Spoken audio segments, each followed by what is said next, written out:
শনিবার থেকেই সারা পশ্চিমবঙ্গ জুড়ে শুরু হচ্ছে জনগণনার প্রথম ধাপ। হ্যাঁ বন্ধুরা, তবে এই জনগণনার কাজে কি কি তথ্য এবং কি কি ডকুমেন্টস লাগবে এবং কিভাবে আপনারা ফর্ম ফিল আপ করবেন, কোন পোর্টালেই বা আপনারা ফর্ম ফিল আপ করবেন, নিজের যে অ্যানুমারেশন ফর্ম সেটা কিভাবে ফিল আপ করবেন, আজকের এই ভিডিওতে আপনাদেরকে এই বিষয়ে একদম বিস্তারিতভাবে জানিয়ে দেব। তো আশা রাখবো ভিডিওটিতে আপনারা প্রত্যেকেই প্রথম থেকেই শেষ পর্যন্ত সঙ্গে থাকবেন। তো বন্ধুরা, এই মুহূর্তে আপনারা প্রত্যেকেই জানেন আমাদের পশ্চিমবঙ্গে 1 আগস্ট থেকে অর্থাৎ শনিবার থেকে কিন্তু এই যে শনিবার থেকেই কিন্তু জনগণনার প্রথম ধাপ কিন্তু শুরু হয়ে যাচ্ছে। এই জনগণনায় আপনাদের প্রত্যেকেরই কিন্তু সেলফ এনমারেশন করতে হবে, অর্থাৎ যে একটি এনমারেশন সেটা কিন্তু আপনাদের করতে হবে, প্রত্যেককেই ফর্ম ফিল আপ করতে হবে। তবে হ্যাঁ, ফর্ম ফিল আপ করার সময় কোন কোন তথ্য আপনারা দেবেন, কোন কোন তথ্য অপশন থাকবে সেই অপশনগুলো আপনাদের সিলেক্ট করতে হবে, কোন কোন ডকুমেন্টসের প্রয়োজন হতে পারে, কিভাবে আপনারা অ্যাপ্লিকেশন আইডিটি জেনারেট করবেন, আসুন আপনাদেরকে এক এক করে স্টেপ বাই স্টেপ জানিয়ে দিই। তো একটু মনোযোগ সহকারে শুধুমাত্র ভিডিওটি আপনারা দেখবেন। এখানে কি বলেছে, আগামী 1 আগস্ট থেকে 15 আগস্ট পর্যন্ত 15 দিন সরকারি পোর্টালে নাম, পরিচয় ইত্যাদি তথ্য দিতে হবে। ওই সময়ের মধ্যে নাগরিকরা অনলাইনে তথ্য জমা দেওয়ার সুযোগ আপনারা পাবেন।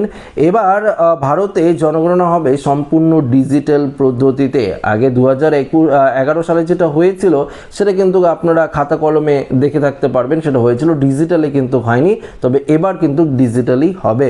রয়েছে সেলফ এনুমারেশন বা সুমারি প্রক্রিয়া, যাতে নিজেদের তথ্য নিজেরাই নথিভুক্ত করতে পারেন নাগরিকরা, তা দেখে নিন এবং কিভাবে কোথায় আপনারা নথিভুক্ত করবেন সেটাও কিন্তু জানিয়ে দেওয়া হয়েছে। আচ্ছা, আপনারা এটা তো জানেন প্রত্যেকেই যে 1 আগস্ট থেকে 15 আগস্ট পর্যন্ত এই ফর্মটি আপনাদের ফিল আপ করতে হবে। হাতে মাত্র আপনারা 15 দিন সময় পাবেন, এর মধ্যেই কিন্তু সেলফ এনুমারেশনটা আপনাদের করতে হবে। হ্যাঁ, তবে অনেকেই যারা এই ভিডিওটি দেখছেন আপনারা হয়তো ভাবছেন যে দাদা বা স্যার, আমি তো নিজে ফর্ম ফিল আপ করতে পারবো না, সেক্ষেত্রে আমরা কি করব? দেখুন, আপনি যদি ডিজিটালে ফর্ম ফিল আপ করতে না পারেন, আপনি যদি সেলফ এনুমারেশন করতে না পারেন, সেক্ষেত্রে আধিকারিকরা, যেমন বিএলওরা এসআর এর সময় আপনাদের বাড়িতে এসেছিল, সেভাবেই কিন্তু আধিকারিকরা আপনার বাড়িতে এসে আপনাকে কিন্তু সাহায্য করবে ফর্ম ফিল আপের জন্য। তবে হ্যাঁ, সেটা কিন্তু 15 আগস্টের পর। এই যে 1 তারিখ থেকে 15 তারিখ পর্যন্ত আগস্ট মাসে, সেটা কিন্তু শুধুমাত্র আপনাদের জন্য। যারা যারা করতে পারবেন করবেন, যারা যারা করতে পারবেন না আপনারা অনলাইন যে বিভিন্ন ক্যাফ রয়েছে সেই দোকানেরও আপনারা হেল্প নিতে পারেন। আচ্ছা দেখুন, এখানে কি বলেছে, পোর্টালটি আপনাদেরকে বলছি se.census.gov.in, এই পোর্টালে আপনাদের লগ ইন করতে হবে। প্রথমে জনগণনার প্রয়োজনীয় যাবতীয় তথ্য সেখানে পূরণ করা যাবে। সংশ্লিষ্ট পোর্টালে লগ ইনের পর দেখা যাবে রাজ্য বা কেন্দ্রশাসিত অঞ্চলের বিকল্প, অর্থাৎ কোন স্টেট থেকে আপনারা রয়েছেন। ওয়েস্ট বেঙ্গল হলে ওয়েস্ট বেঙ্গল আপনারা সিলেক্ট করবেন। যিনি যে রাজ্যের বাসিন্দার তাকে সেই রাজ্য সিলেক্ট করতে হবে, যেটা আপনাদেরকে বললাম। এরপর দিতে হবে ক্যাপচার কোড। বিশেষ নিরাপত্তা বা ব্যবহারকারীর আসলে মানুষ না কোনো রকম ক্ষতিকর কম্পিউটার না বট, তা যাচাই করতেই ক্যাপচার কোড ব্যবহার করা হয়। পরের ধাপে বাড়ির কর্তা বা কর্ত্রীর নাম প্রদান করতে হবে, অর্থাৎ প্রদান আপনাদের করতে হবে। আচ্ছা, মনে আছে হয়তো আপনারা অন্নপূর্ণার ভান্ডারে ফর্ম ফিল আপ করেছিলেন, আপনারা হেড অফ দ্য ফ্যামিলির নাম দিয়েছিলেন। এক্ষেত্রেও আপনাদের কিন্তু বাড়ির যে কর্তা অর্থাৎ মেন যে হেড, তার নাম আপনাদের দিতে হবে। পাশেই থাকবে মোবাইল নাম্বার ও ইমেল আইডি দেওয়ার জায়গা। আপনারা মোবাইল নাম্বার, ইমেল আইডি দিতে পারেন, সেটা ঐচ্ছিক, আপনারা দিলেও দিতে পারেন, না দিলেও সমস্যা নেই। তৃতীয় ধাপে থাকছে ভাষা পছন্দের বিষয়। তাতে ক্লিক করার পর ওটিপি, ওয়ান টাইম পাসওয়ার্ড যাবে রেজিস্টার্ড মোবাইল নাম্বারে, অর্থাৎ আপনি ভাষা সিলেক্ট করতে পারবেন। বাংলা, ইংলিশ থেকে শুরু করে বিভিন্ন হিন্দি, আরও বিভিন্ন ভাষা রয়েছে, সেগুলো আপনারা সিলেক্ট কিন্তু করতে পারবেন। চতুর্থ ধাপে দিতে হবে জেলা, পিন নাম্বার, গ্রাম, শহর, এলাকার নাম, অর্থাৎ পরবর্তী যে ধাপ সেটা অবশ্যই আপনারা পিনকোড দেবেন। আপনাদের জেলার নাম কি, পশ্চিমবঙ্গের কোন জেলায় বসবাসকারী রয়েছেন সেটা আপনাদের দিতে হবে। পরবর্তী আপনার গ্রামের নাম কি, আপনার যদি শহরে বাস করে থাকেন শহরের নাম কি, এলাকার নাম কি, এগুলো আপনাদের দিতে হবে। ওই ধাপ সম্পূর্ণ হলে একটি মানচিত্র দেখাবে, যা থেকে নিজের বাড়ির অবস্থান দেখতে পারবেন নাগরিকরা, অর্থাৎ একটি ম্যাপ কিন্তু আপনারা দেখতে পারবেন। ষষ্ঠ ধাপে হাউস লিস্টিং এর তথ্য দেওয়া হবে।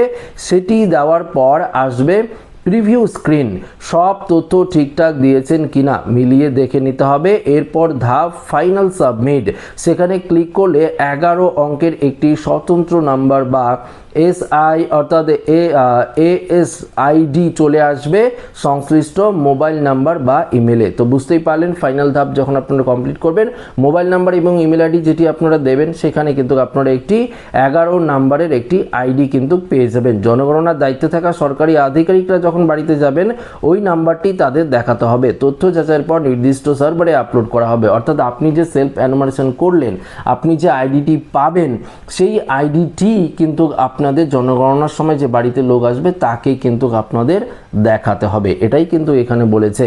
দেখুন, এবারে জনগণনা দুটি পর্যায়ে পরিচালিত হবে। প্রথম পর্যায়ে বাড়ি তালিকাভুক্ত গণনা করা হবে, যেখানে বাড়ির অবস্থা, পরিবারের বৈশিষ্ট্য, পানীয় জল, শৌচাগার, বিদ্যুৎ, জ্বালানি আর রান্নার জ্বালানি, ইন্টারনেট সংযোগের মতন পরিষেবা সংক্রান্ত বিস্তারিত তথ্য সংগ্রহ করা হবে। রেডিও, টেলিভিশন, কম্পিউটার, 2 বা 4 চাকার গাড়ির মতো সম্পদের তথ্যও কিন্তু দেওয়া হবে। পাশাপাশি দেখুন এখানে পরিষ্কারভাবে কিন্তু বলে দেওয়া হয়েছে 16ই আগস্ট থেকে 14ই সেপ্টেম্বর পর্যন্ত এই পর্ব চলবে। এই সময়ের মধ্যে বাড়ির তালিকাভুক্ত ও গৃহ গণনার কাজ সম্পূর্ণ করার কিন্তু লক্ষ্যমাত্রাও কিন্তু নেওয়া হয়েছে। তো বুঝতেই পারলেন যে আপনার বাড়ি গণনা করা হবে, গৃহ গণনা করা হবে, এর যে লক্ষ্যমাত্রা সেটাও কিন্তু নিয়ে নেওয়া হয়েছে।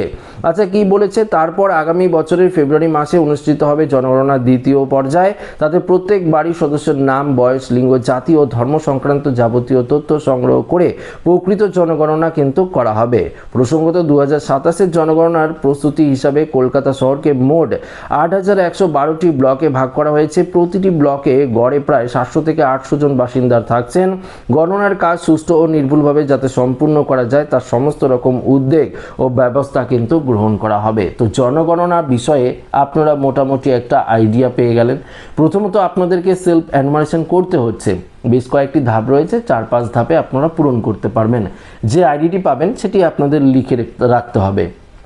যদি আপনাদের মোবাইলে মেসেজ আসে SMS-টি রেখে দেবেন, না হলে আপনারা খাতায় সেই আইডিটি লিখে রাখবেন। যখন আধিকারিকরা আপনার বাড়িতে আসবে সেই আইডিটি তাদের দিয়ে দিলে তারা কিন্তু সেটি পোর্টালে আপলোড করে নেবে, বাস ভেরিফিকেশন করে দিলেই হয়ে গেল।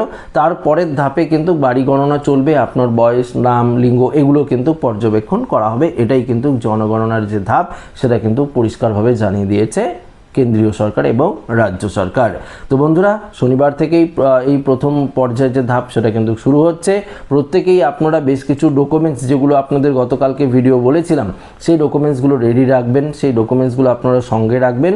পাশাপাশি ফর্ম ফিল আপ আপনারা ভালো করে করবেন, যাতে ফর্ম ফিল আপটি ভালোভাবে হয়, কোনো রকম ভুল ভ্রান্তি না ঘটে।